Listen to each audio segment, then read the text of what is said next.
Le siège d'El-Fasher, il est intervenu après un déclenchement de lutte armée en avril 2023 entre les forces de soutien rapide et l'armée. Pourquoi? Parce que l'armée était jalouse des forces de soutien rapide qui avaient été formées par Omar al-Béchir, le dictateur, pour se protéger de l'armée. Parce que lui-même, ayant fait un coup d'État, avait peur d'être mis sur la touche par ses seconds, par les généraux, parce qu'il était sous mandat d'arrêt de la Cour pénale internationale à cause des crimes de guerre commis au Darfour et de tout ce qui fait que la population l'avait écarté. Donc le siège d'El-Fasher, il est venu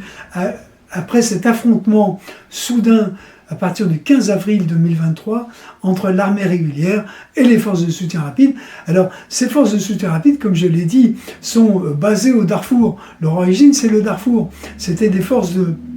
des gardes-frontières au départ que le dictateur Omar al-Béchir avait créées pour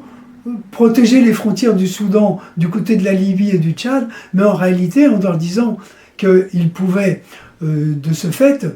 taxer le commerce interfrontalier, les migrants, etc.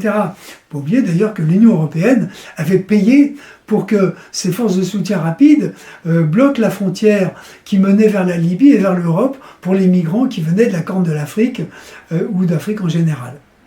Donc, ce siège, il a été le point d'orgue de la prise en main dans l'ensemble du Darfour, qui est cette province à l'ouest du Soudan, dont étaient originaires les forces de soutien rapide, qui ont réussi à conquérir une par une toutes les garnisons des petites capitales provinciales du Darfour, et qui se sont trouvées devant la capitale historique du Darfour, El-Fasher, qui était aussi le siège d'un campement, d'une caserne de l'armée très importante. Donc c'était un siège qui a duré pendant 1 an, un siège affreux parce que beaucoup de gens s'étaient réfugiés à El-Fasher dans cette capitale du Darfour en pensant être protégés par l'armée. Or, ils ont été ceinturés par les forces de soutien rapide et donc il y a eu aussi bien dans les camps de réfugiés qu'il y avait autour d'El-Fasher qu'à El-Fasher, une situation tout à fait dramatique, avec l'armée qui était ravitaillée par des parachutages, mais qui était encerclée par les forces de soutien rapide, qui elles-mêmes étaient encerclées par des mouvements rebelles du Darfour. Donc un système extrêmement complexe qui fait que l'armée a dû se rendre à la fin,